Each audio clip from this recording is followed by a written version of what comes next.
5 in the morning? Oh, no. Not usually early in the morning. Sometimes it's more of like in the evening, when like nail shops actually close. Yeah. Like what, 6:30 sometimes is like when I take the last That's client. not bad. So I'll go to her sometimes like 7, 8 p.m. I even gone 9 p.m. And then like different days, like the nail salon will close like one day of the week. Like if we just work it out. But a great person, great, very nice. Her family's amazing as well. She located in? She's in Oklahoma City. Yeah. Yeah. Yeah, she's Oklahoma City. Yeah. Okay, so I don't even know if there's gonna be guests here or not, which is okay. But I'm gonna like introduce so people who watch this later. Okay. And everyone can hear, let me see. Yeah. People can hear you even if you talk. So go ahead and tell us a little bit about yourself, Bianca. Okay. So my name is Bianca. I'm currently a sophomore at Bridgewater State University in Massachusetts, if anyone was wondering. My major is health science with a physical therapy concentration. That's just a little bit about me. Awesome. Okay, well, this is great. I'm glad we figured out after all the little technical stuff I was trying to be fancy with, but I'm glad this all worked out. So we got Zoom on this side, and then we got YouTube on this side, so we're good. Okay. Questions and answers. We're ready. I feel like I should give a little context as to, my intro to allied health professions class had a project where we had to interview someone of, wow, sorry, I'm blanking No, out. you're good. A physical therapist or an athletic trainer. And since I'm interested in both, I decided to ask Vanessa if it was okay if I could interview her. Awesome. And it worked out, thank God, with all the timing. Yeah. It did. So I just want to prepare you. I have 10 questions. Okay. 10 questions. Totally fine. Okay, so the first question is, so I know that you attended Duke. Can you tell me some of the reasons why you chose that school? So I went to Duke for my sports residency, not necessarily for like PT school or undergrad. So I'll say why I went to Duke, and then I can like backtrack a little bit. So Duke was found out they had a sports fellowship at the time, and I was like, oh, I want to do it. But I found out through my roommate, who then we found out through our like someone who acted or who was like our teacher's assistant at Emory University. So I went to physical therapy school at Emory in Atlanta. And they told us, like, my roommate and I, like, oh, Duke has a great program for a sports fellowship. If you want to get into sports, you got to do Duke. Like, Duke is the way to go. So that's why I thought about Duke for that sense. And at that time, Duke was like top 2, maybe top 3 of like choices to say, oh, I want to do sports medicine. I'm a Black female. What can I do to kind of get myself out there? Compared to now, it's a little bit easier. You probably don't have to do that right at all. Then found out, like, you can't do the fellowship. You got to do the residency first. And I was like, oh, okay. So that's why I ended up doing Duke sports residency. And before that was like PT school. Yeah. I'm glad that I got that cleared up. Oh, no, you're good. Okay. So what's the second? The second question is, why did you decide to become a physical therapist and athletic trainer? Like, how do those two align? Yeah. Okay. I'll try not to make this too long. So I didn't originally want to do physical therapy and athletic training together. I went to the University of Georgia for undergrad. So that was just because I lived in the state of Georgia. My parents were like, no, you're not going to University of Miami. No, you're not going to Georgia Tech. And it was just like, okay. So University of Georgia was like 45 minutes away from the house, just to be quite honest. So that's why I went to UGA. Loved it. But me going to UGA, I didn't know what I wanted to do. My first semester, I was like, oh, I want to do orthopedic surgery. So then I was like, oh, that's what I want to do because it's sports medicine. And that's like, oh my gosh, that's too much school. So I was like, I ain't doing that. So then I was like, what about biomedical engineering? And so I was like, biomedical engineering, you're still working with your hands. It's still sports medicine, people who had prosthetics or, thinking of like Special Olympics, X, Y, and Z. Followed someone for one day and I was like, I can't do it. I'm about to die. You're in the lab, you're not seeing people, you're not interacting with people as much. And I was like, I don't think that's the one for me. So then I was like, Lord, I don't know what I need to do. Like, and of course, my classmates or schoolmates, I would say, like in our dorm, very nice people, but they're like, Vanessa, you better figure it out, or you gonna graduate with a journal studies degree. And I was just like, oh, okay. And I was thinking, like, Lord, what do I do? My mom was like, why don't you pray and fast? I was like, oh, I was like, I don't know if it's that serious, but she was like, nothing's too small for God. So I was like, okay. So I did that for like 3 days. And no, I didn't like fast food, meaning like didn't eat at all. I just like Yeah. took away a certain things food wise that I knew would hurt me so I could focus in on praying and all that good stuff. And my brother the third day was like, hey, have you thought about physical therapy? And it's so weird. I did physical therapy. I hurt myself just like a lot of people have hurt themselves. Did surgery on my knee, had this and that and the third, did all this rehab, never thought about physical therapy. My brother, who came to visit in Georgia, was like, hey, you thought about physical therapy? We're driving to church. And I was like, it just clicked. And I was like, oh, heck yeah, let's do physical therapy. And I was like, I got in. So undergrad, this is now my um almost yeah, basically going into my second year of school, and I was like, okay, I'm doing physical therapy. So I was like, what do I need to do? And I got into, you're calling it a physical therapy concentration. For us, it was like exercise sport science. We didn't have anything that said physical therapy. I get in there and I was like, okay, help out research, and I'm going to just gain the knowledge. And I was like, I am bored. And I was like, oh no. I was like, I don't like this. And I just like, what am I gonna do? And then one of the electives popped up and it said like training room. Sorry, it's my watch. It said training room observer. And I was like, what is a training room observer? And I was like, okay, you go in the training room and you observe. And literally it was like, you go in the training room and you observe. And I was like, okay, that's an easy elective. So then I get there, it was Olympic sports. Get into, it's like basketball, like everything non-football related. So it was like basketball, track and field, volleyball, soccer, all in this one place at UGA in at the time, very small location. And I'm like watching these like medical providers working with these athletes, and I was like, they're doing rehab. So you see them moving the shoulder, you see them like tossing the ball, catching pass and stuff like that, balancing on different things. I saw one person doing like needling with somebody. I'm like, that's what I want to do. And I was like, what is that? And then, like as an observer, you're just cleaning tables. You're supposed to be seen, not heard, and not even once you're really seen. So like, you're just like looking around, like, oh my gosh, like I'm telling my mom, I was like, Mom, I don't know what this is, but I like this. So one of the basically didn't know at the time, he was the head person for that training room, came to me, he was like, hey, you ever thought about athletic training? And I was like, what is athletic training? He was like, oh, this is what you're seeing right now is basically athletic training. So we're getting these athletes prepared for practice, prepared for games. If they have an injury, if something is like hindering them from getting onto the court to the field, we kind of assess that, work with that. We have a physical therapist on staff, but they deal with like long-term cases or cases that are maybe a little bit complex. So I was like, oh, this is interesting. And so they're like, and he was like, I think you'd be a good athletic trainer. And I was like, I guess. He was like, well, why don't you talk to our program director? So at that time, athletic training was an undergraduate degree.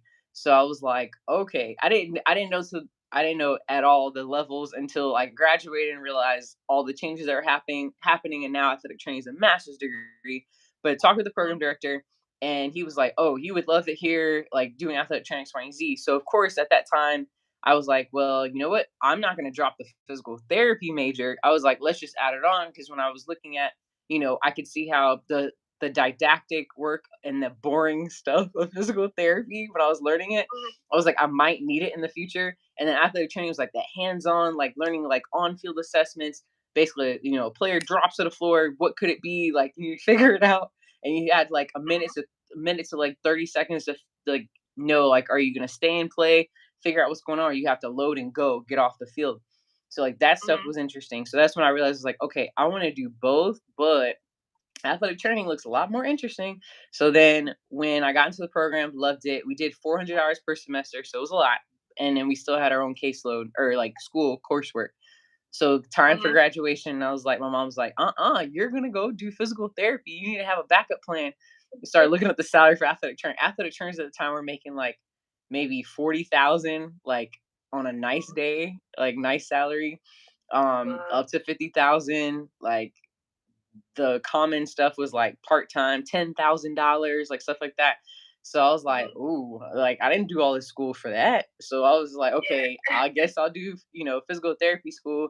And then even if you got your master's in athletic training, didn't guarantee you're going to get a higher pay. So the same thing now with there's a doctorate in athletic training, doesn't guarantee you can get higher pay. So I was just like, okay, I'll do physical therapy and I added on with athletic training. So that's when I decided the GRE was needed at that time. I don't think you have to do GRE for physical therapy school now. But Mhm. took it and I was like, I'm gonna apply to one physical therapy school. And if I don't get in, then it's not for me. Like God didn't mean it for me.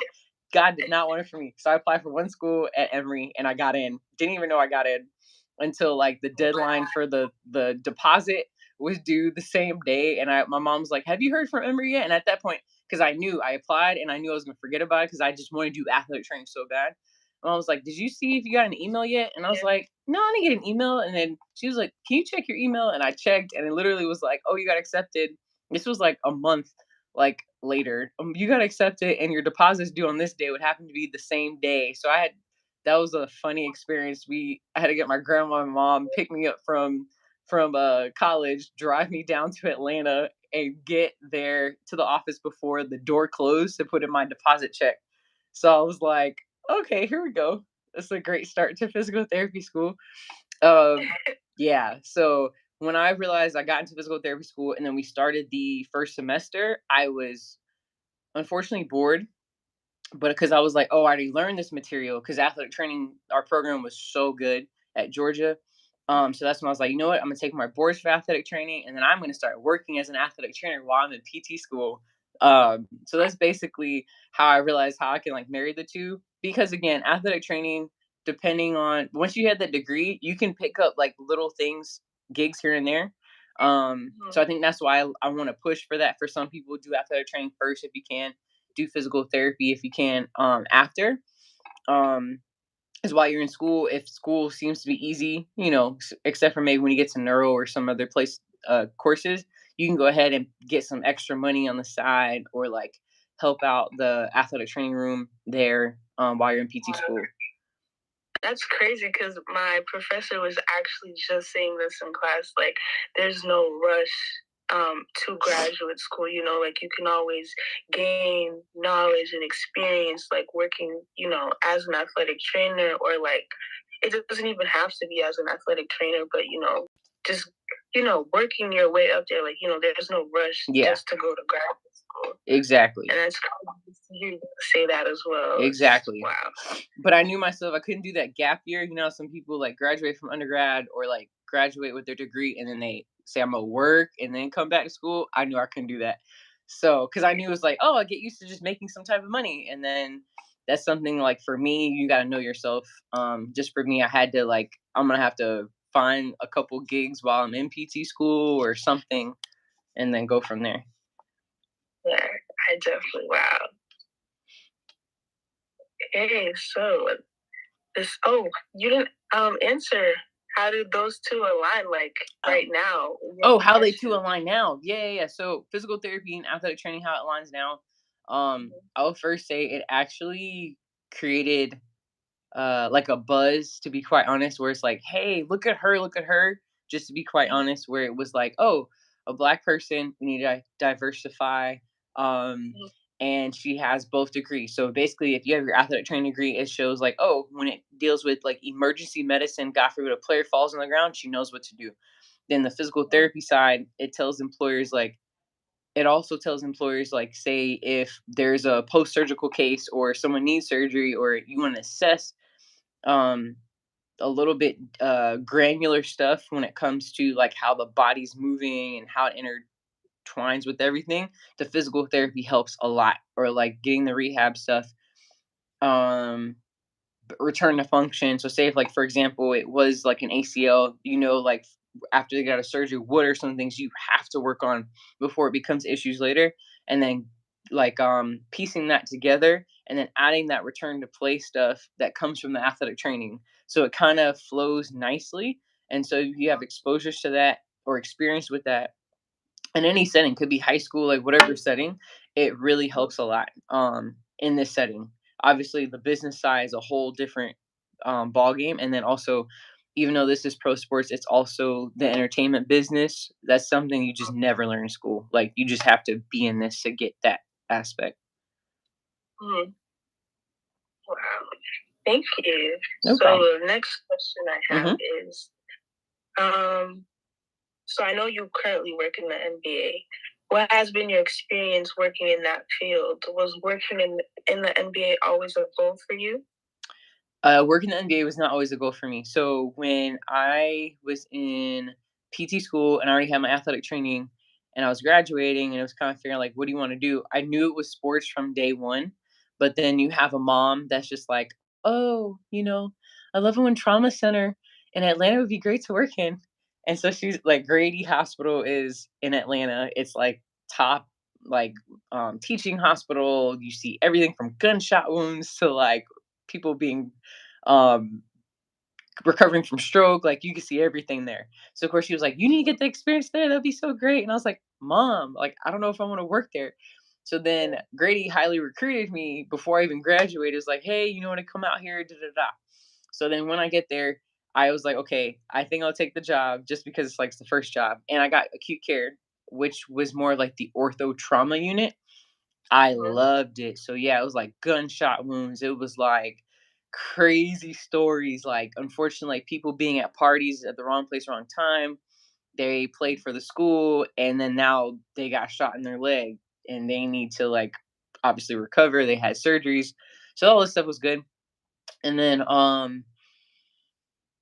yeah. Then I was like, "Oh, I wanna work college." So the biggest thing was, like, work college, and the 2 schools, like sorry for people who are not fans, if you're not a fan, it was, like, LSU or Miami, like, those were the 2 schools.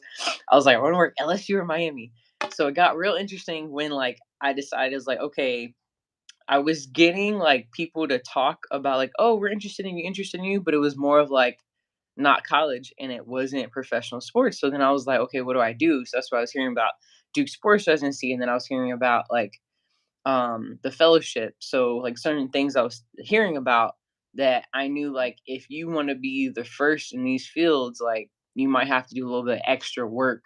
So I was like, "Okay." My husband's so supportive. So then by the time I did the sports residency at Duke, that's when I was getting a little bit of interaction on LinkedIn. That's why I'm like a huge uh, believer in LinkedIn. Like that's when like people like teams were like reaching out to me like, hey, what are your goals? What are your goals? So like that's when I was like, oh wow, like we can maybe get to the professional level, maybe. And that's when I was like, and our husband was like, just go for the highest thing. And I was just like, okay, let's do it. And of course, like when you say that, then of course people were like, are you sure you want to do pro sports? Like, there's no one that looked like you that's done it. Like, you sure that's not a stretch? Like, you sure about that one? What about the WNBA? And I was like, yeah, if I wanted to do the WNBA, sure. But I said the NBA, like, why not aim for that? So Mhm. yeah. But it was a great, yeah. And that's kind of how it shifted, to be honest. Mhm. Okay, so what has been your experience in that field right now? Yeah. So yeah, my experience, I would say first year I started off G League, which is our minor league. That was like amazing. So it was very similar to my fellowship.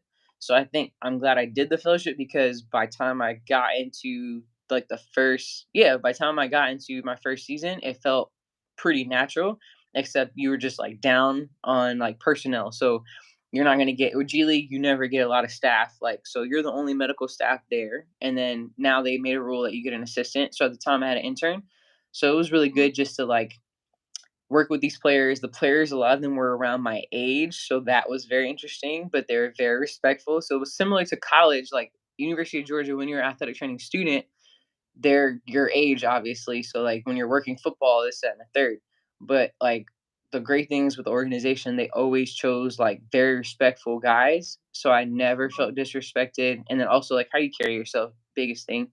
It was good. And then now you get into a lot more autonomy versus the fellowship where it's like you're interacting with a coach. Then because of like how depending on how well you do and how the organization is, you do a lot with the parent team or the NBA team. So a lot of Mhm. that was like, you work on this player, but you may work with an NBA player, and then it went to then you're talking with you're the medical director on the NBA team, but then you're basically the medical director of that G League team, and you call the shots or the availability, like they can play, they can't play, or you need to talk with the coach, like what needs to happen for to get them ready for this next game. What are some of the drills? And then working with now the personnel, now you get the performance scientists, like they're looking at loads like, hey, their knee may be like this because maybe they played a lot of minutes in these games, and then we have practices, high intensity practice, et cetera, et cetera. You have the strength conditioning coach, which again that helps with the fellowship. I had more interaction and it was like seamless where it's like they can know what drills they need to do based on their background or help guide them whatever he needs to do to get that player to play or come up with a return to play and like a timeline of getting that Mhm. player ready. So I think that helps. So then by the time I did only 5 months with the G League and then came up to the parent team, everything was like, um, just hey, let's go, let's go, let's go. So it went to like draft process. Then the NBA Combine, we didn't have it in person that year, and then we had the NBA Summer League in Vegas, and then it got into the season, and that's when it was like, okay, here you go, here's our starters, and it was like, whoa, okay. And then it was like, well, thank you for believing in me. And I was just like praying, like, Lord, please help me, Lord Jesus, please, please let And me know. So it was just like it was great to have an organization that believes in you and a husband that's very supportive, and then you having your faith in God and knowing that this is not on your own. I won't say like, oh, I did this and I did this by myself. Like I know the Lord has opened the door, has guided me, has anointed me to do well and continue to do so. And I see like obviously there's a lot of growth that needs to happen. And I feel like that's been like very helpful, just recognizing that and taking it day by day.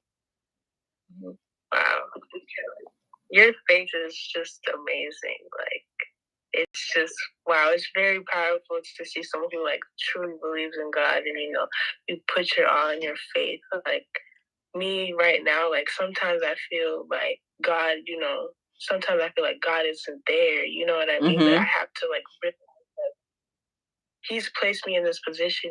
Not many people end up where I am, and I'm just, I'm very grateful. And just to hear like you speak of God, it's just wow. It's very, very inspiring.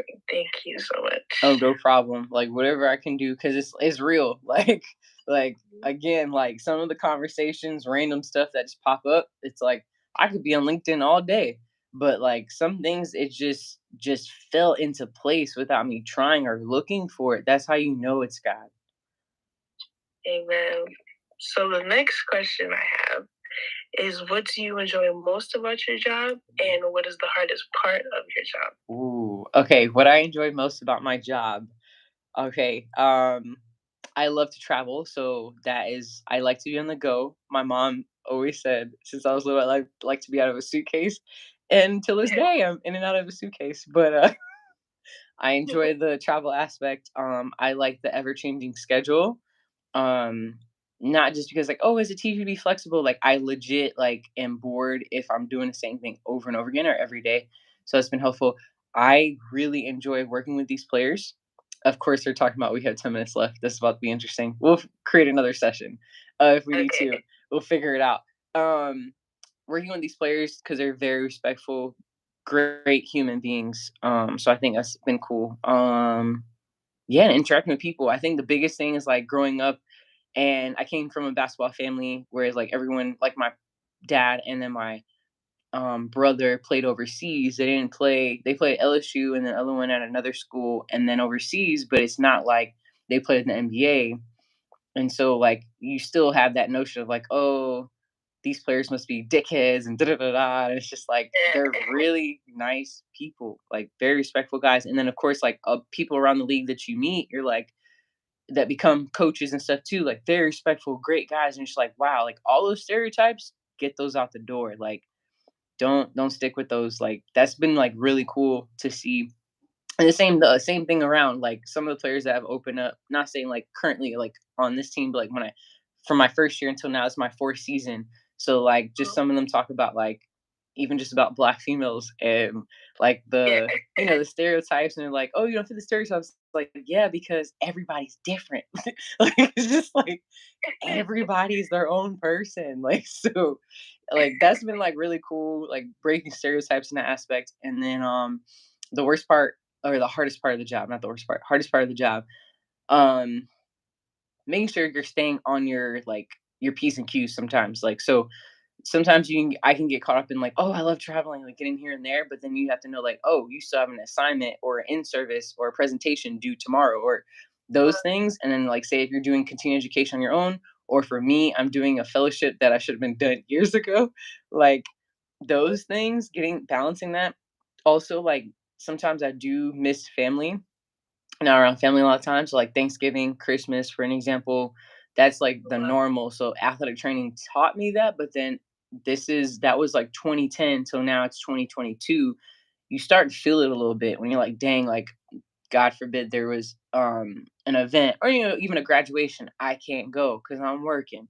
So stuff like that, I think that gets hard. And then also to your around staff and players, like 90% of your life. So even the off season, it's not really off season, it's really busy for us.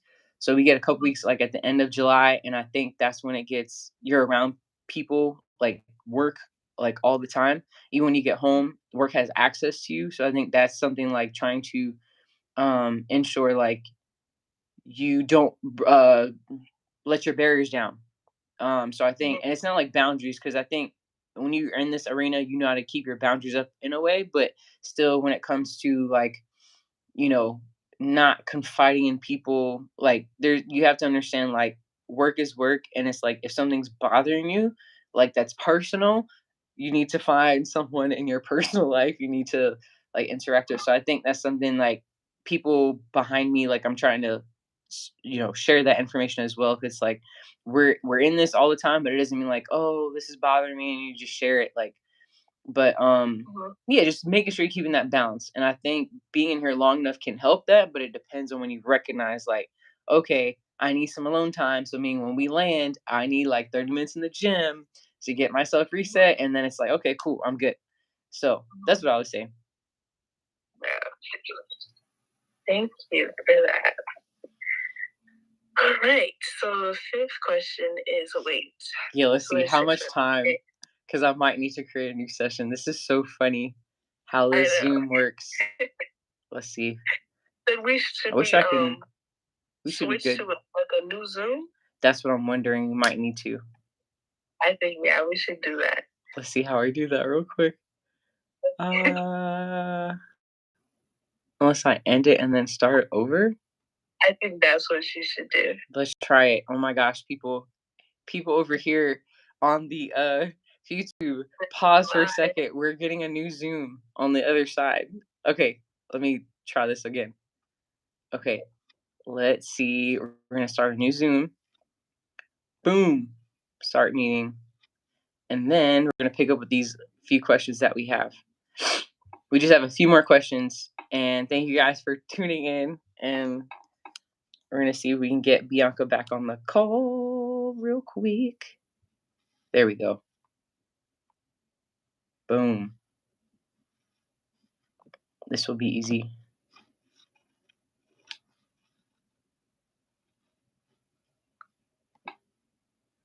Perfect. Oh, that's seamless. Oh, she's already waiting. Look at that. Boom. We're already getting started. Okay. That was so, hey, look at that. I like that. That works. New session.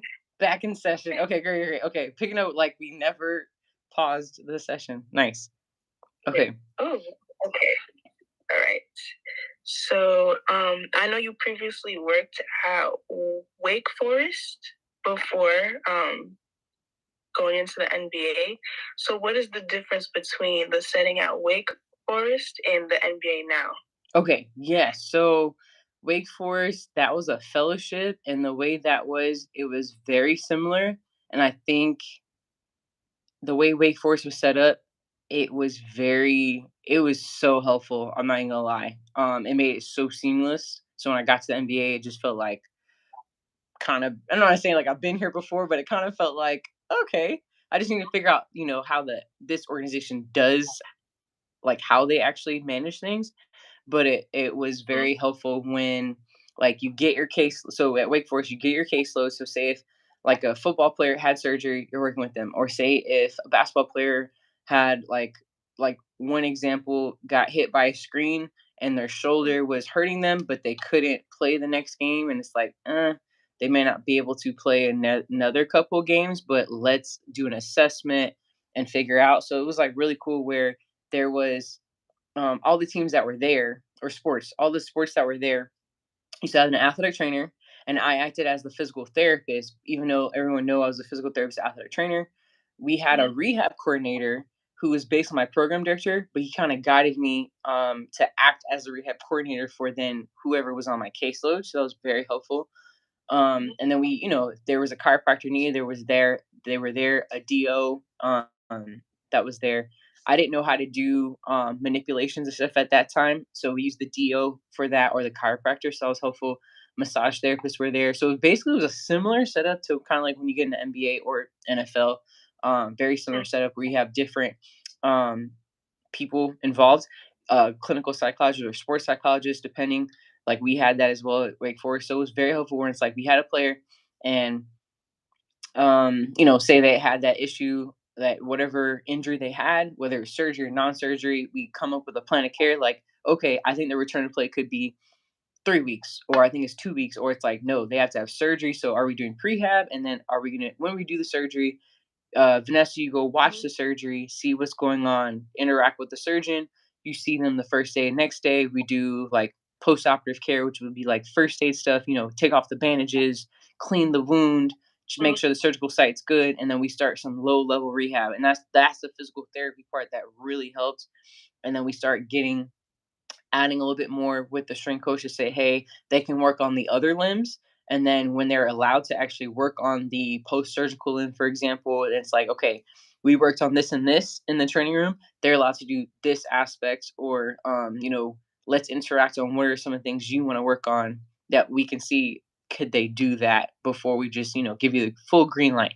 So that was like really mhm, cool, and got a good introduction of like catapult and like other load monitoring stuff, like whether it's force plates and stuff like that. Because in the NBA, and also talking to other people like NFL, MLB, like they use force plates as well. Like how are you loading into the ground determines like how you're interacting, with things break down. mhm, Could you have an injury here, et cetera, et cetera. Catapult was like, yo, based on like game minutes they played, based on practice, and then if it was a high intensity, low intensity, that can determine like, hey, maybe we should set up the next practice, like talking with the coaches, which I wouldn't do that part, but getting that mhm, exposure, knowing like, mhm, okay, that same thing happens in the NBA, like in the professional realm.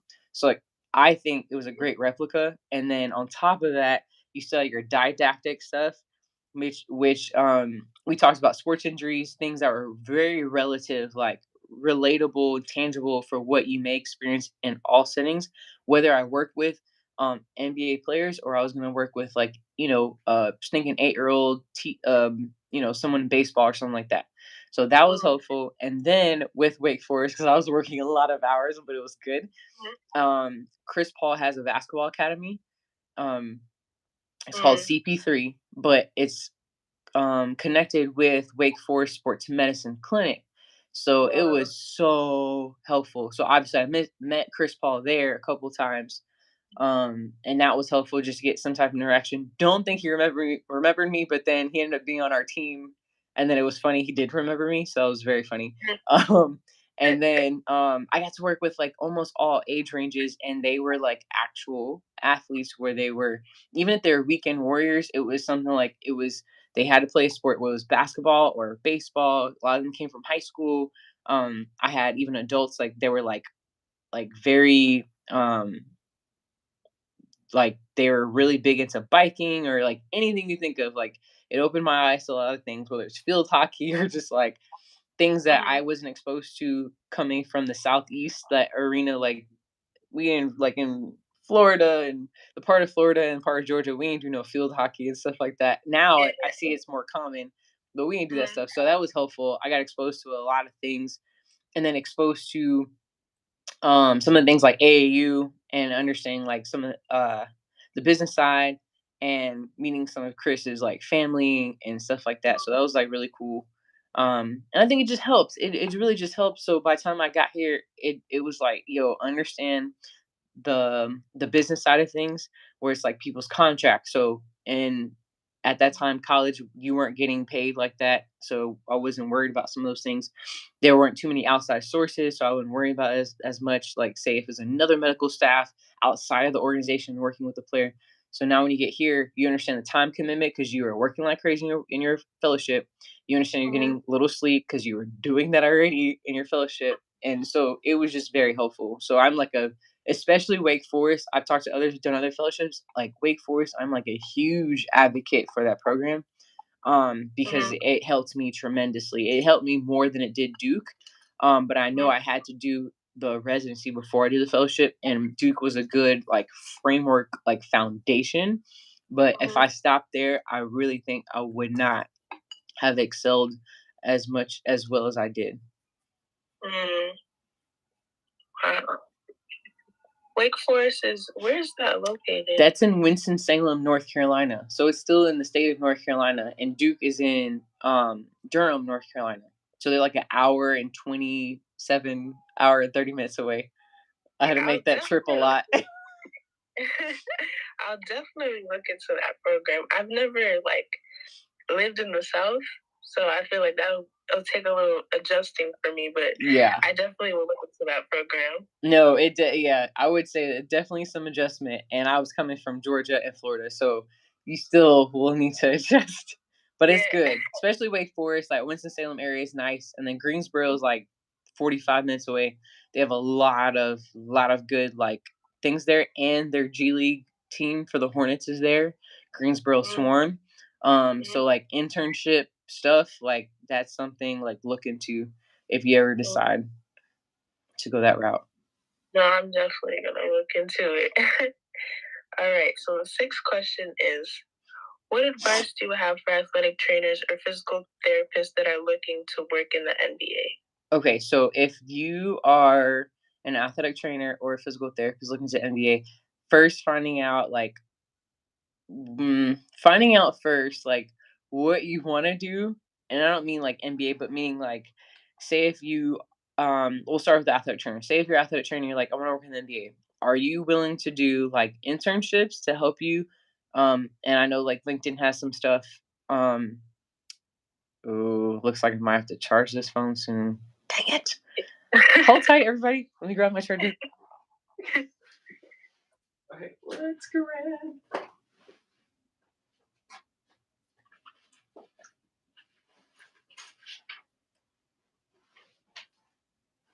Okay, let's try this here. We're gonna plug this in. Okay, and then we're gonna plug this guy in. Okay, let's see how we can do this. Or we might just do it this way. Perfect. We're plugged in. We're set. It's just a weird camera angle, so sorry. Okay. Um. It's okay. Yeah. So if you're an athletic trainer, I would say like being open to internships and knowing that if the internship is in the field you want to be in. So, like for example, if you're athletic trainer, NFL has really good athletic training internships, whether it's seasonal or training camp times.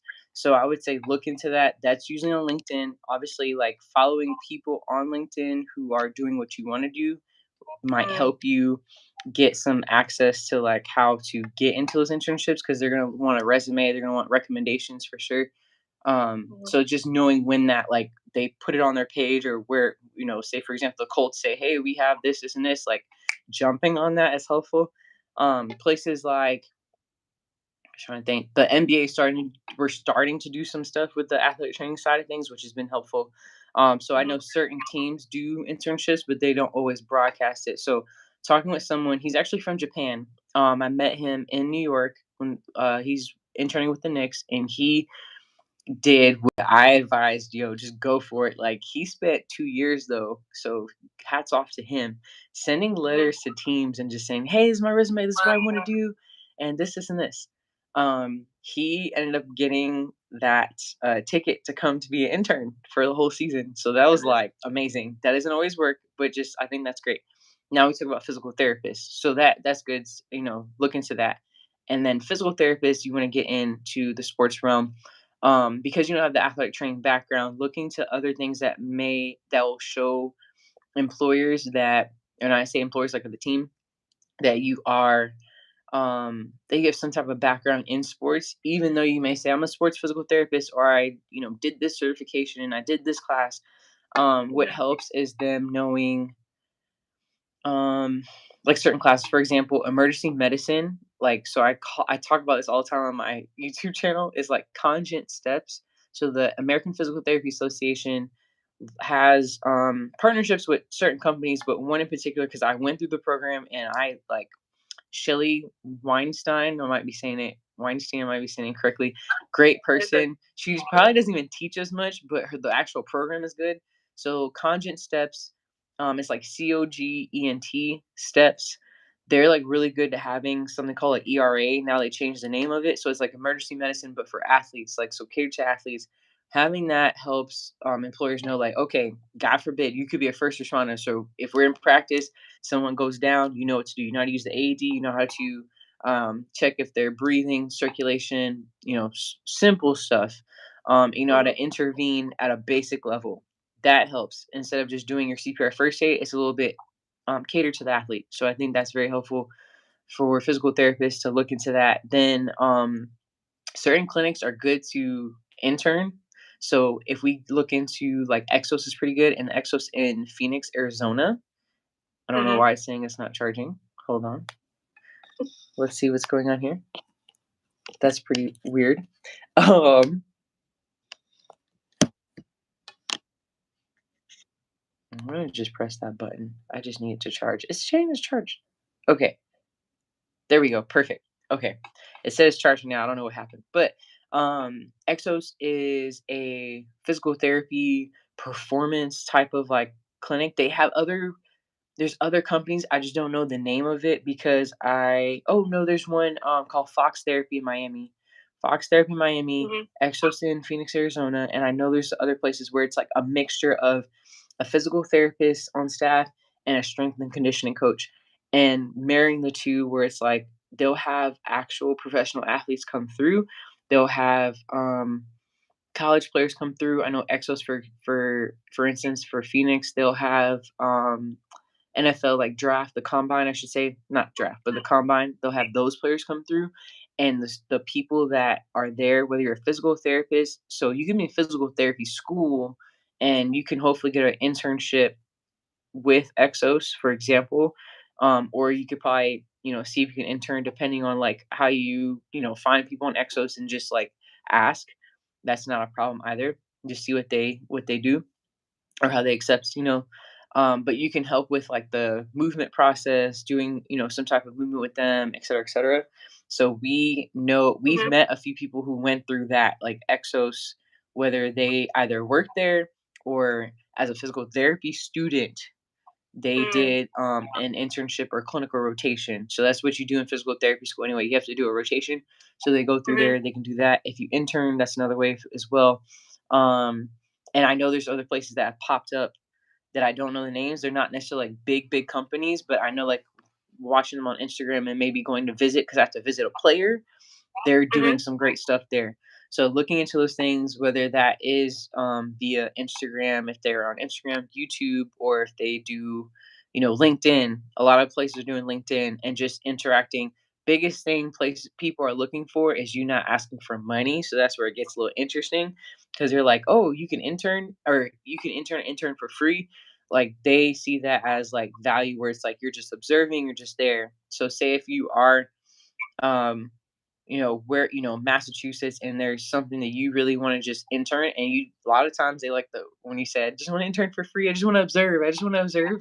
Sometimes they make that happen even if it is just one day, and then you do well and it can turn to something else. And doing well could just be as simple as like Um, not being disruptive, not like trying to meet every player that walks through the door, like, just saying hi and just, cleaning up tables, simple stuff that can go a long way. So I would say like that's another thing that helps because then once they see your face, especially via LinkedIn, you connect with them on LinkedIn, they meet with you, talk with them, you show them your resume, you have Mhm. people that even if they're not, even at the high school level or somewhere where you go intern or observe sports, help the athletic trainer there, they can provide a recommendation letter for you. That stuff goes a long way because even when I was about to do my residency, I asked the high school that I was at and asked them, you said I did a great job. Is there any way I can get a recommendation letter? Just to turn it in, let them know. Like those things go a long way. Um, Mhm. so yeah, that's what I would say. Like those are some of the things, and just understand like it takes time and for Mhm. me, I knew I wanted to not say I accelerated the process at all because I think people now who want to get into it, it's a lot easier. I know it Mhm. sounds crazy for me to say that, but a lot of people, a lot of teams are looking, especially if you are black, they are looking for black people. You just have to be qualified. And one story I will say, I won't say the person's name, we interacted just like how we interacted here. It was really over phone and stuff like that. I was at Wake Forest and Mhm. he was doing physical therapy school. He was graduated May. That's when it was graduation. And I left at that time. I think it was like June or something. And Mhm. he was like, "Man, I applied." He did physical therapy. So I said, physical therapy school, not athletic training. He Mhm. applied for all the internships. In this route, he did a whole bunch of letters like, "Hey, I really want to intern for you Mhm. guys." Da, da, da, da, and sent it to all the teams. And he did it for like he got all the he had a picture of like all the letters he sent and all the rejection letters he got. Wow. So he was just like, "Man, I don't know what to do. This and this." So he heard like I was going to the NBA and he was like, "Yo, like I never met you," but he was like, "Do you have any advice?" And so I was like, "I know this sounds crazy, but you did your physical therapy degree." I was like, "Go back to school and do your athletic training degree." He was like, "No." He was like, "I don't want to do any more school. You know how hard physical therapy school was?" I was like, "I know, I know, I know, I know. I promise you, I know. But I'm telling you, like 90% sure, as soon as you start school, teams, not people, teams are going to Mhm. be hitting you up. When I tell you his first year, his first semester, when he put it on his LinkedIn, that he was in athletic training school, teams were reaching out and he was like, "Yo, Vanessa, this is crazy." And I said, "I know, because not many people want to go back to school and not many people want to be duly certified." So Mhm. they're looking for that because that can tell you have both sides of the coin. You can see both sides. You can work those hours and Mhm. like how hard work.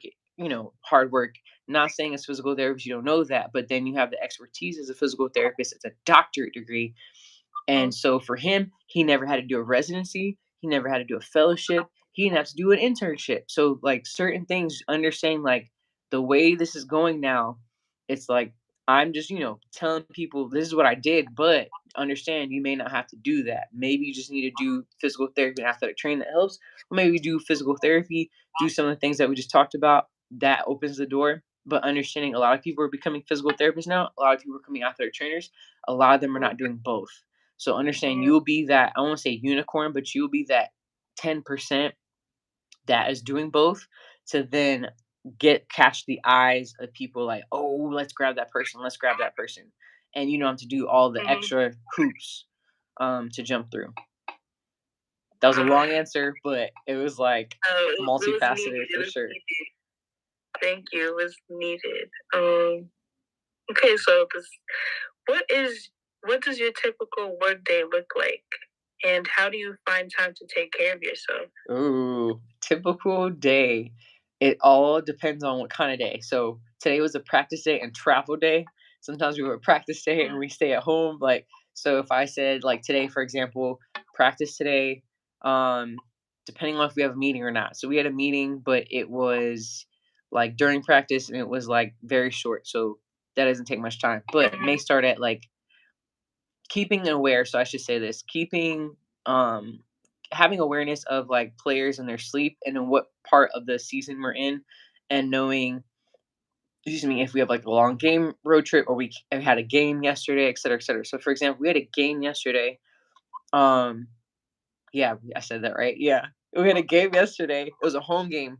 And then Mhm. it was, I have to understand when you interact with players, you understand like, okay, they probably didn't sleep that well last night because they're thinking about the game. They may be up thinking about the game. So it's like me having to come in at 8 o'clock in the morning may not be the best thing. So what I Mhm. might do is like I may show up at 8:30, but then have my first person show up at 9, depending on like when practice starts. So practice starts at 11. I may have somebody come in at 9, and I try to fit at this point, I'm trying to fit players in just as a check-in. I only Mhm. have 6 players on my caseload, so I don't have a lot of players, but I know almost everything about that player. Because Mhm. I do from medical billing to then, simple things like dentist appointments and also, like, taping ankles, doing treatment, etcetera, but I know them, like, I know their birthdays, like, I know, like, one ankle feels like this versus the other ankle. They had this type of surgery, this is how long ago they had it. Like, I know those things, or I know, like, some of their goals, like, whether I mean, I know their goals as to, like, I wanna do better at this, I wanna do better at that. Obviously, that helps with being around coaches, but m getting to know the players, you get all that information. So then I'm like, "Okay, this person likes to sleep in," so it's like, "Okay, what do I do to kinda fit in that schedule?" And then you have your strength coach. The strength coach has their schedule, and I have to fit around that. So I Mhm. it depends on, like, if the player needs something, player doesn't need anything. I'll see them maybe it's 15 minutes between. Sometimes they get 30 minutes. It depends. They flow into their weight room stuff, and then they get onto the court. If it's a team session, everybody starts at 11, and then it like just flows however long practice goes. And today we had an estimation like, oh, it should probably be an hour, hour and a half. And then for us, were traveling, so it was like it ends at a certain time. Checking with players, make sure they're good. And then today was a little weird because no, it wasn't weird. I didn't pack, so I had to rush home. So I like drove a rush home, and then we're trying to go pack. Yeah, try to go do that, and then drive to the airport. Get to the airport, we land, and then here we are talking right now. But, like, Yeah. usually, like, checking with players, like, around this time just to make sure they're good, and Mhm. then, get ready for the next day. So, most likely, we travel the day before the game, so we have a game tomorrow. So, on a game day schedule, it depends on if we have a shoot around in the morning or we have optional shooting or we have, like, nothing. But a lot of times we have something where it's like there's a team meeting somewhere. Whatever that Mhm. time is, I just work above it, and it's like, "Okay, what are, like, the glaring players I have to see? I have to get them up in the morning and make sure they're Yeah. good." Usually want no Mhm. surprises, so I make that schedule whether it depends on it could be 9 o'clock in the morning, it could be 8:30, it all depends. And then whether we have an optional shooting or a shoot around, I'll help medical coverage with that or coordinate with the other medical staff we have, come back, see if anyone needs anything after the team meeting, and I just make sure I'm available. So I usually stick around the hotel whether I'm working out, but I still am by my phone, or I go walk outside, or I just try to do something outside. It's snowing here in Minnesota. It's Yeah. really cold. It's like 6 degrees. So probably, yeah, I probably won't do too Actually, much it's about walking. the I don't same. want to fall on my butt. I almost fell when I got off the plane today. So probably don't want to do that, but stay Uh, nearby. And then we're not staying after the game. We usually don't stay after the game in mhm. the city that we are, but in this particular case for sure we're leaving. So we head to the arena maybe 3 hours before the game. We do the same setup where it's like treatment, activation, which is with the strength coach, and then they go on the court. This is all before the game actually starts. And Mhm. right before their team meeting, I tape ankles, help out whatever's needed. The game starts. I sit right on the front bench, see whatever's needed. So a lot of times I'm just viewing every single thing, and I'm interacting with the medical staff around me to see if something's needed, like oh heat pack, or it's like if there's blood. Like usually there's one or two other coworkers helping me to make sure we get that blood stops ASAP because if they get 30 seconds or we get 30 seconds to stop the blood, if we don't tape, bandage, do whatever we need, and the player doesn't feel comfortable to play, then it costs a timeout, and we only get a certain amount of timeouts in the game. So you don't want medical staff responsible for we need that timeout 30 seconds left of the game. And it's like you took the last timeout, so it's like you know some of that stuff. Wow. And then we head to our next city. Next city, for example, will be recovery day. So we just do treatment, make ourselves available. And that could be sometimes all day, kind of like at call, or it Mhm. could be like chill where it's like certain places like Miami, New York. Atlanta. A lot of times players don't need anything. So it's like, okay. sure. But sometimes, like, if I saw they were beat up or whatever, I'm gonna probably grab them and do some treatment, but for the most part, that's kinda how it goes. Mhm. Um, I'm gonna have to not answer that phone call right now. This is so funny, like, It's really? only three No, questions no, left you're good. I think it's just funny because, like, I'm trying to make sure, like, I'm glad we were able to get this to Yeah, work, but you can see how things might just, like, pop up. yeah. If it's Okay. important, take Nope, the time to nope, answer. we're good. Okay, perfect. I just text the person, we're good, we're set. Okay, Okay. ready. Okay. Oh, I didn't know if you were finished yet, but I didn't know like the timeouts, like the team timeouts. I didn't know they counted towards like medical emergencies as well. Wow, I didn't know. And isn't there like only five or? Yeah, so we can get up to, like, I think it's about 7, 6 or 7, but, like, Uh, if, like, the timeouts vary, so there's a long timeout and there's a short timeout, so the long timeout would be a minute 30, short timeout could even be, like, a minute, like, or sorry, I should've said there are timeouts that could be longer than the minute and 30, like, around that range. mhm, All I know is I set out the chair for the coach to mhm, sit on, so I don't really look at the time as much until something is needed, and then mhm, after each quarter, there's always time in between, whether that's mhm, minute 30 or minute 30 or like 2 minutes or whatever. Um, that's also time if you need to like do any like first aid stuff. I try to grab or help out whatever I can do. But, but like mhm. there's 15 seconds left. I have to grab that chair from the coach or whenever he gets up out of the chair and put it back in place. So that's something that when you said the hardest part of the job, I would say the chair part is not that easy because it's not about I mean, yeah, you gotta place it or whatever, but some of these chairs be really heavy, so I've been working on, like, getting lighter chairs whenever it's Mhm, possible. It sounds so tedious and small, but lifting these chairs over and over because we get those many timeouts, but the other team gets those many timeouts, and then there's, um end of the quarter, like, timeouts basically, or if mhm, there's any type of, coach's challenge, that can consider a time to take the chair out, so I was having, like, mhm, arm pain or whatever, and I was like, I'm a physical therapist, you need to figure out what we need to do to we ain't yeah. doing that. So, yeah. And So almost like the area seems like I don't know on TV. The area seems so like cramped because I see like some players they sit on the floor and it's very small. There's people behind you. There's not like I don't know. I feel like they need to redesign the arenas no, sometime. it's crammed. In certain arenas, though, they have redesigned where it's, like, the seating like, I know, like, Houston, the Rockets, they had there's a little d they it's a little bit more spacious, and, Mhm. I think also because a couple things went down.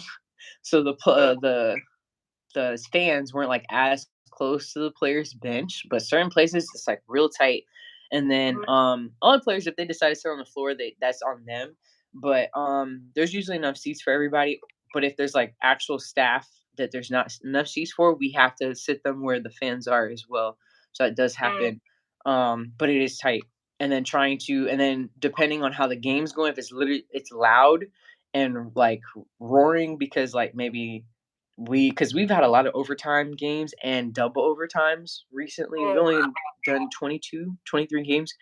Yeah, we've had a lot. It's been loud and stuff like that. So, like, trying mhm, to get the chair, like, going through people, try to get the chair, put it down, and so it's been oh, interesting. yeah. Yeah, it's been interesting. That's a workout in itself. Oh, it is. Yeah, yeah, yeah, yeah. Oh, yeah. Okay, so the next question I have is, what are some? Oh wait, I'm sorry. I'm pretty sure. Did I ask how do you find time to take care of yourself? Oh, I didn't answer that question because Yeah. I will say that's an ongoing process for everyone. Of course, they said we got 10 more minutes. Ugh, uh, great. Okay. Um, I think it's an ongoing process, and for me, I like working out and I like multiple hobbies. That's just how mhm, I've been as a person anyway. So if I can kind of juggle those things, I'm in a great place, and I like juggling things anyway. I like doing one thing at a time. So like for me, working out is helpful. Being outside, not feeling like I'm enclosed or in a box is very like my biggest thing. Once I do those things, I'm good. Figuring out, like, the mhm, whole sleep and just doing things that I like that I enjoy is helpful. Like, for example, this I enjoy helping, like helping others, but like because our interaction is great, but then me sharing it on YouTube is like also Mhm. helpful for other people. I like doing that. Like in my spare time, I like doing that a lot. So I think that Mhm. it's never structured, and I'm not like that type of person anyway. I'm very random, spontaneous. Like that's how my husband and I are. We're like, I feel like going here, and it's like, okay, let's go. Like Mhm. random stuff. Even if he comes to meet me on the road or something, like Mhm. it's random. Like, okay, let's Mhm. go here, let's go there. So that's what helps me.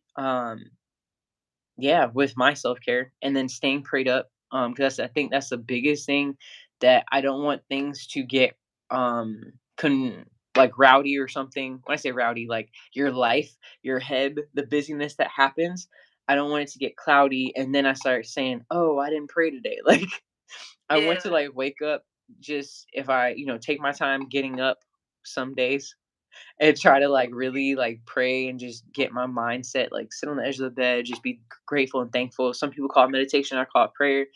And just Mhm. throughout the day, like it just sets the rest of your day and just get the rest of the day just like at peace. So when things really do pop off, because that's how life is, whether work or whatever, then it's just like you're not reacting.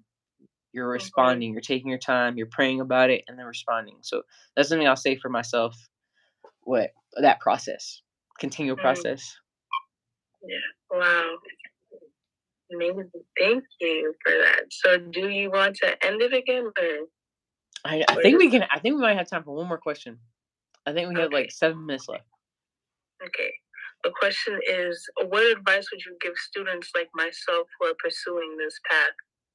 Okay, I will say do not get overwhelmed with the process Mm, because I think when I've talked to students before, even people who've graduated from undergrad and they're thinking about going to physical therapy school or athletic training school, and you're like, "Oh, I want to do what you're doing. I want to do what you're doing," and then you tell them the process that you did, they just be like, okay, mhm, okay."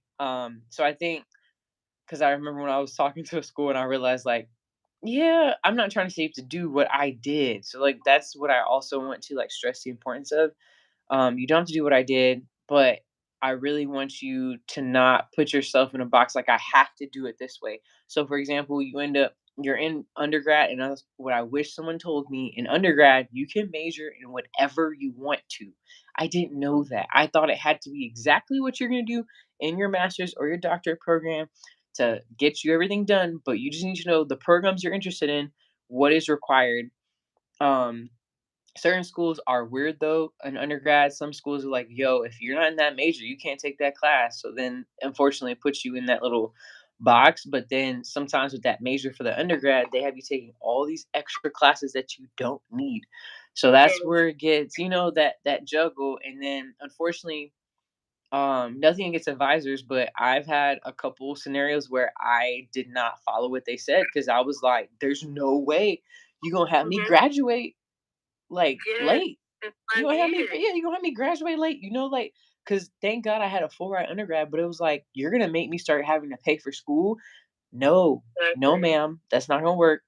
So I think, like, the biggest thing is, like, knowing what's best for you and just keep interacting with people because if you're thinking I mean, shoot, I didn't know, my parents didn't really finish school, so you're thinking like, "Oh, I'm doing this because my advisor said to do this." But you start talking to people and you Mhm, start really figuring out like what you want to do and it's like how is that helping me. I'm not saying it has to be what I want to do, but it has to be something that's going to help me. So there were a couple scenarios where I didn't do what the advisor said because that class was not going to add to my life like, and I knew like that was a risk I had to take, but I think having, not saying you're being rebellious or anything, but just talking with people to know what is best for you, what classes, what internships, or what electives are something you need to like gravitate towards, what teachers you need to interact with more. I think that was very helpful. Um, and taking out that time. So like for me helping out with research, which had nothing to do with my classes, really opened the door where people like they knew my name before I even got in the major. And it wasn't just like, oh, like I'm famous or anything. It was more of like, hey, like, hey, let me give you some advice. I didn't even ask for it. Hey, let me give you some advice of what classes to take because you may have these mhm. options with your advisors. Gravitate towards that. Gravitate towards that teacher. that professor." And Mm, I was like, "Oh, okay." And I was like, "Thank you." So I think those are some of the things like I would tell people like take the extra time to make the time to spend time with professors, people who are in your profession, following them on LinkedIn or whatever.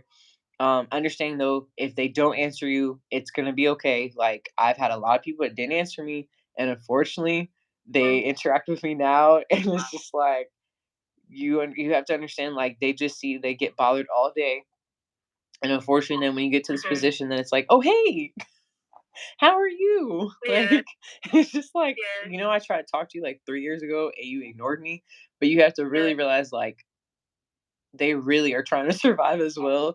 So, or they may just see it as, oh, it's another student. But whatever, whatever you do, like just be persistent and just know like you don't have to do a residency, you don't have to do a fellowship. If you find you're in that situation, because I was in the residency and I was like, oh, I don't have to do a fellowship because the team's already talking to me, and found out Mhm, like, oh, they're suggesting you do a fellowship. And I was like, and if I do this fellowship, it may not guarantee me this job, but it may guarantee other teams to look at me. So for me, that's what I needed to do because it wasn't common for people that looked like me to do it. mhm, So understand like you're gonna have people that tell you, "Oh, you crazy? Why you think that? This, that, and the third." So I wouldn't be here today because and I'm true to my own horn because again, God put me here, but that's why I'm the first Black female mhm, as a physical therapist, athletic trainer because people kept saying you're crazy, but I knew God kept opening the door. So it's like I'm not forcing anything, but He keeps opening the door. It's like I'm gonna walk through it. So mhm. just keeping the tenacity and having people in your corner is gonna push you and encourage you. Mm, wow. I feel like I don't know. It's like God like really sent you to send that message to me because I had a conversation similar to this with my cousins, and they were saying like, don't be a regular student. Make it Seriously. out. Go out your way to talk to professors. Like go to their office hours or even email them or just participate in class because they're gonna know you. They're gonna spread your name in places that you Mhm. don't even know, like that they're speaking of you. You Exactly. know, it's just wow. And just to hear you say that now, it's just mind blowing. Like wow. No, I 100% agree with you. 100%. Yes. Wow. Okay, so I think we should end it. Yes. Do we have one more question, or how many questions left? um, Or is it two? two. Two more questions? Just Okay. People on YouTube, we got two more questions. We're gonna do this real quick. I'll be right back with all right. the Zoom. We're gonna get the Zoom going here, and then we're gonna add the Zoom, and then we got two more questions, people on YouTube. Two more questions, people on YouTube. Thank you guys for still tuning in. Um, we're gonna get Bianca here. Bianca is an undergrad, so we're just talking about different things. Great insight. So I'm hoping it will help somebody out there who's watching, or share it with people um, who can actually benefit from this. So you don't have to be in PT school or athletic training school to actually um, get some good insight. So this is good. Perfect.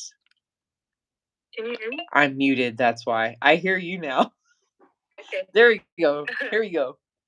All right, so I kind of messed up the order, but No the worries. question I asked before was what are some obstacles you faced as a Black woman in your field? Ooh. So I touched a little bit about it already, but yes, there were a lot of obstacles.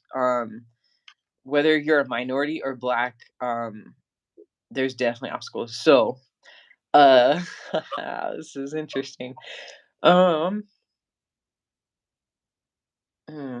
Okay, so as an athletic trainer, I'll start as Mm-hmm. an athletic training student. So the notion is like, oh, you're an athletic training student, you're black, athletes are black, you're gonna sleep with them, da da da da, right? So you get some of those like stereotypes or those things. And obviously you want to be respectful of yourself and knowing what's best for you. I'm not saying people who ever had a relationship with athletes and whatever. I'm just speaking on just like getting past like those stereotypes because obviously we know things that popped up with like things now, whether it's um just females in general in the sports realm that you could just watch ESPN things that popped up. Um, so I'd say that has been interesting, and then going into PT school, and I think the PT school I went to, there wasn't many black people, so I think that was really tough. But I know I'm not the only one because I've talked to some people, other people who were in school. There was only 5 black people in our class and our entire cohort, and I think that was very interesting. Um, yeah, and then when your professors mix you up, that's where it got really interesting. It's like, "Yo, do you not care? Like, I look nothing like so and so. Like, I'm the darkest out of everybody, so that should help you, and then my hair doesn't look like the other 4." So it's just kind of like, okay, I feel like I'm just a number or whatever, like, some of the things you may think of, and it's like, okay, get past that, get past that. What is your goal? You want to work sports? Get past that. So this is just an obstacle you have to get past. And then when I got to like residency, Duke was somewhere I like heard highly of, and I'm not speaking anything against Duke. I'm gonna say, just for me, it was tough, but it was needed. It was tough in the fact of I that was interesting. The clinic had 32 to 34 physical therapists. There was one black guy, and I was the only black girl, and that was it. And it was very interesting. The population we served had mostly white people, and nothing's wrong with that. And they had some black people, but the black people that we were serving were usually underprivileged or didn't have enough money, and unfortunately the stereotype of like having what we call Medicaid, not showing up to not showing up to treatments and stuff like that, and then but you're trying to advocate for them. And why I also was like I want to advocate for them because I was on Medicaid. Like I'm not gonna act like, oh, my parents didn't have money like that. Like I was on Medicaid. So you kind of know some of the things and go above and beyond. But it was just interesting how the misconceptions of like you're speaking and it's like, oh, you sound aggressive, and it's like, what? Like being assertive and like not I wasn't changing my tone or anything like that, but understand like sitting up for yourself in a way that is you're speaking with clarity and knowing what you're talking about. So it was also a good challenge because there was a lot of things I need to work on my framework that I said I was at Duke, so that was good. When I got into like teams contacting me via LinkedIn, that's when it got interesting to the residency. The residency program thought I was trying to leave the program and go straight to the NBA, and I never said that. So supposedly, I didn't even know. I interacted with a couple teams of just like my interest. Never said anything was going anywhere. And I guess they contacted the program, and the program thought it was like a red flag, like, "Oh, you're trying to leave." And I was like, "Never said that."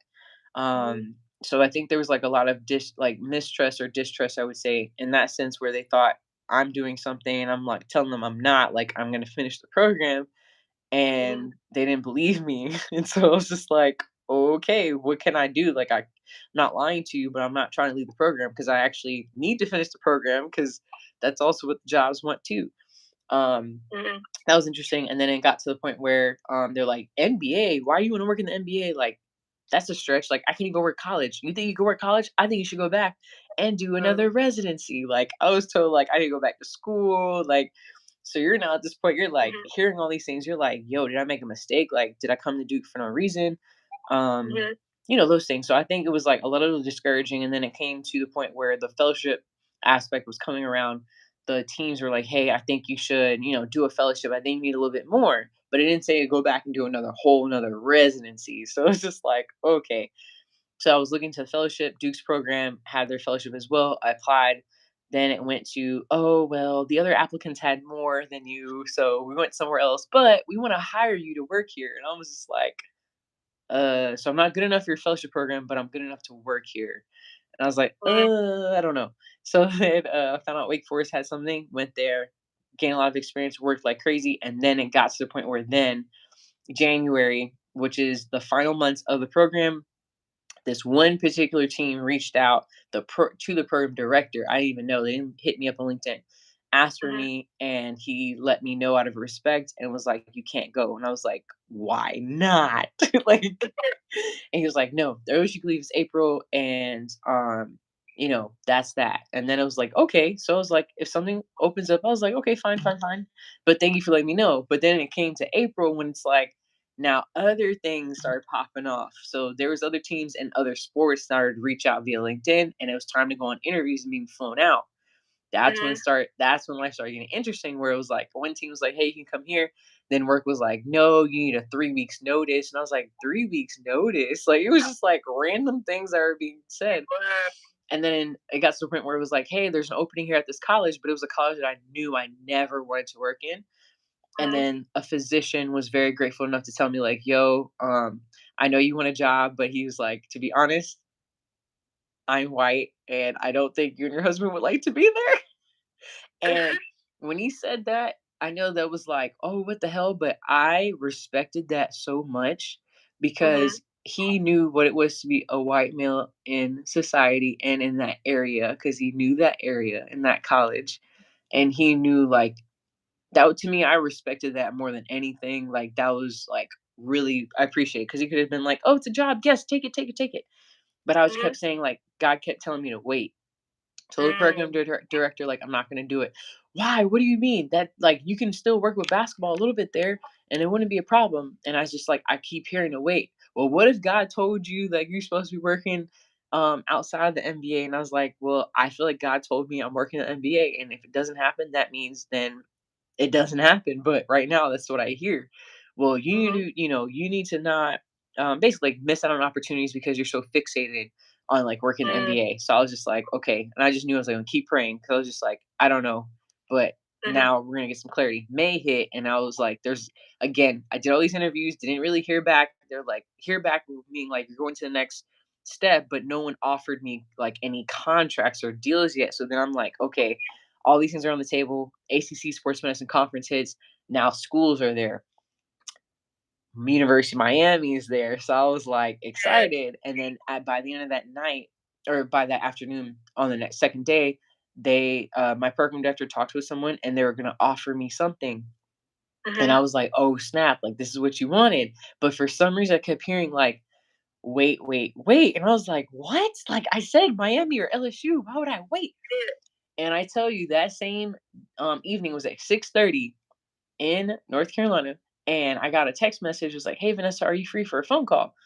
And I Mhm. was like, "Yeah, I'm free." And I knew it was like I think just step to my car. I stepped to my car. I got offered a job, and that's where I'm at. Obviously here, Mhm. offered the job, and I was just like, "Oh, like this actually happened. Like this is an NBA job. Like I'm actually here." And I was just like walk back in, and I had to like tell my program director like, "Thank you," but I literally just accepted a job in the car. But, like, I was like, "Wow," God just kept saying, "Wait, man, wait," and I really could have just said, "No, let's just get the first job that offers me something, like, let's just get a Mhm. job because graduation is potentially June, July, and I don't wanna be, leaving graduating from the fellowship and not have a job, and I feel like Mhm. I don't wanna make the program look bad, and I don't wanna make myself look bad," and you got your parents saying, "You keep doing all this school, like, when are you gonna Yeah. actually work?" And I'm like, tell my parents like, "Yo, I just keep hearing like I need to do this, like because I just know I need this door to open wherever it needs to be." And I mean, so that was just what I need to do again. Not saying Mhm. everybody needs to do that, but for me, that's what I need to do. Like I had to work on obedience like no other during that Mhm. time. Wow. That is wow. All right. So the last question I Last have question. is are there any internship opportunities for undergraduate or graduate students? I know we kind of touched on this a little bit, but do you want to elaborate a little more? Yeah. So, there are some things in the works. Wow, I don't even know if to say that correctly, but I think you know what I'm saying. Uh, Yeah. um, so we're getting approval, so I can't really say like definitively, like, oh yeah, like the applications will be open. So I can't say that, and I'm talking on the NBA level. So we're Mhm. still talking about those things, and then we're gonna propose that, hopefully get an approval or figure out what that is going to entail, but Mhm. hopefully something would open up in the future. Obviously, it wouldn't Mhm. be during this season because the season has already started. So it would be Mhm. something that I know myself. As soon as things have opened up, I will be blasting that on my social media because that's just what I like to do anyway. help as many Mhm. people as possible. I do know for undergraduate students, there's been like observation opportunities, but a lot of it's been like, oh, word of mouth, or like they live in that parent team's like Oh. city. So for example, if unfortunately a lot of people I know they don't live in Oklahoma City, but like if I got the okay from my higher up, that could be allowed.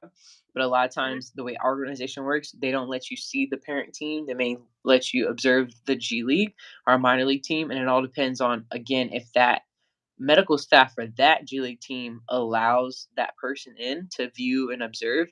We've had a couple situations where that's had happen. Whether I've been there my first year, last 2 years when it wasn't COVID, Mhm. so whenever there was like a break in time, we allowed people to come in.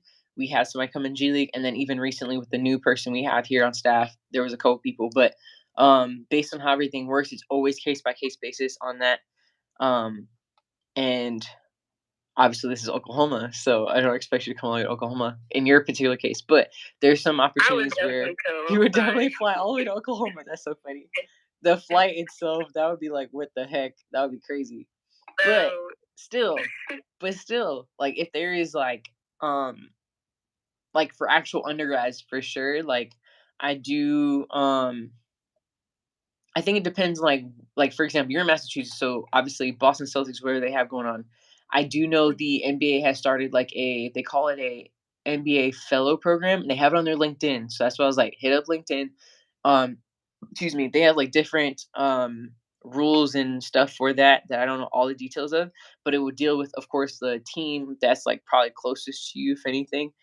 Um, Sorry, I'm saying a lot, but It's the actual team could have things nearby, whether it's the observe or visit, and have programs of you like simple as like even cleaning tables, or be what they call game day help. So we have people that are called game day help, and they could be undergrad, they could be in athletic. We have one in athletic training school. We have another. They could be in physical therapy school, or even post grad. Those are things you can do to get your face out there, get you interacting with other people. Then when you are done with undergrad, we now have changed our internship process where there's an actual structured internship. We have a student who's either a physical therapy student or a graduated physical therapy athletic training student, has they're in their graduate program, whether they are doing a clinical rotation and we work with their school to do that, or they have graduated with those degrees and they're doing an internship. So however it's Mhm. structured, I'm no longer over that internship, so I can't say like, oh, I know you, we get on in kind of thing. Now there's actual legit link, there's like application, there's like the whole 9 yards, and that process. The person who's over Mhm. that is doing a great job. We have now we have two interns now through that, and Mhm. they're doing a great job. Two different locations. One for sure is doing physical therapy school. The other one, they did physical therapy school and athletic training, and the other one's vice versa, like swapped. So it's like really Mhm. good in that sense.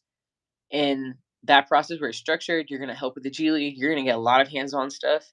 You're gonna help game day. You're gonna help with at home. If you're able to travel, if that on that aspect, you'll be able to travel. Or there's going to Texas because we're in Oklahoma. Like you get Yeah. to do some of that stuff, and that's like very helpful. So that is that realm. And trying to think of anything else. The NFL, which I think they've started this back. I know I've already talked about like the Mhm. athletic trainers, like seasonal training camp, internship. So that's something, again, that's on LinkedIn whenever that opens up, and that's technically for athletic trainers or athletic training students. So that's something to be aware. So if you are in physical therapy school, it's not going to be that easy to get in for that. I do know the Mhm. Colts, the Colts have done or started an internship. When I remember I was applying to that when I was in school or my fellowship, then obviously COVID happened, but then I think it's resumed, so that's been really cool. But they're Mhm. looking for almost on the physical therapy side. So if you are duly credentialed, cool, but a lot of it's more like physical therapist, and the person who's a physical therapist out there trainer for the Indianapolis Colts, he has an internship, which it sounds amazing. And I talked to the people that actually went through the program the year before I applied. They It's literally as if you did a fellowship, but it's not. But Mhm. I think people need to know out there for physical therapy fellowships, you're not getting any degrees behind your name for those sports fellowships.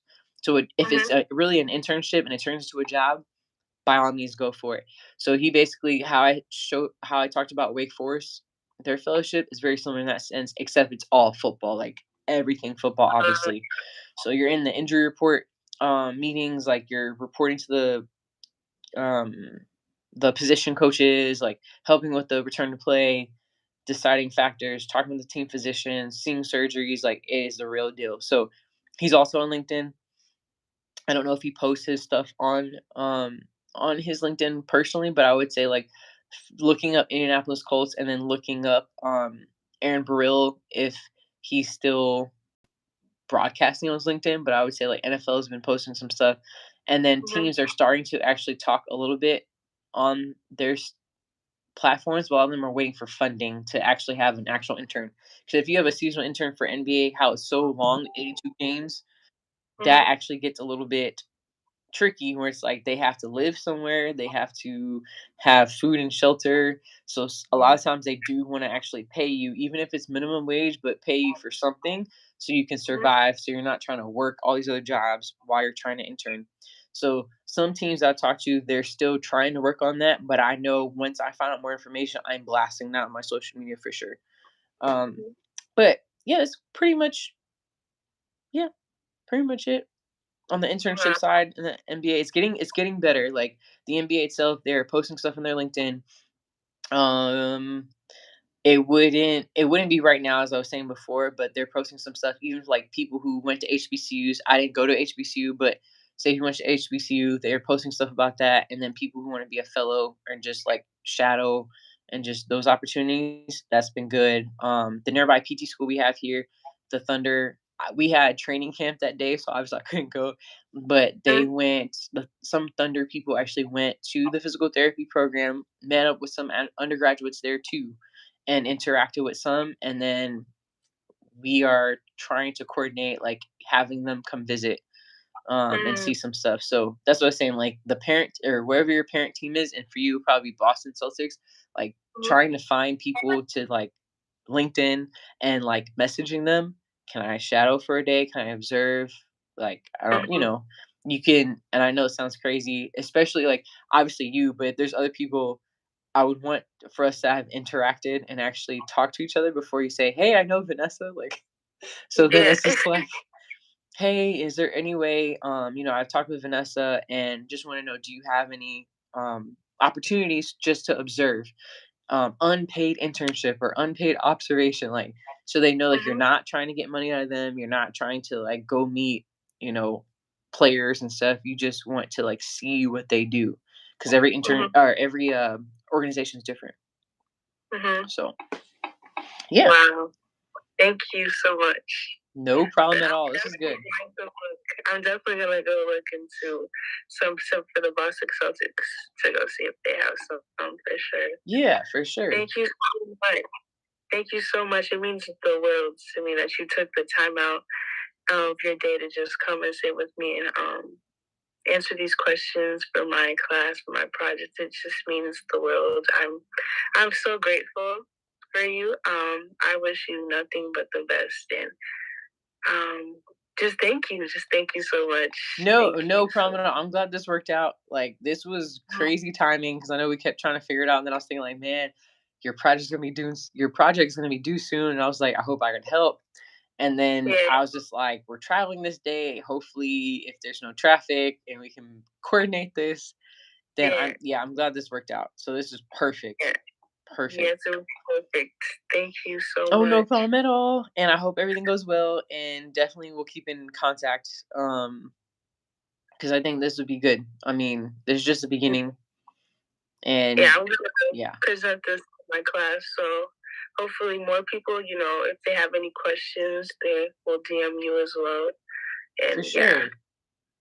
thank you so much. No problem at all, I'm gonna let Bianca. But you yeah, go let me know now. if you need anything else for the project as well, and then obviously, like, other stuff. You have my number. Just hit me up Yeah, if anything, and, okay. yeah, let me know how it goes. I will. I'll tell you. I'll let you know. Okay.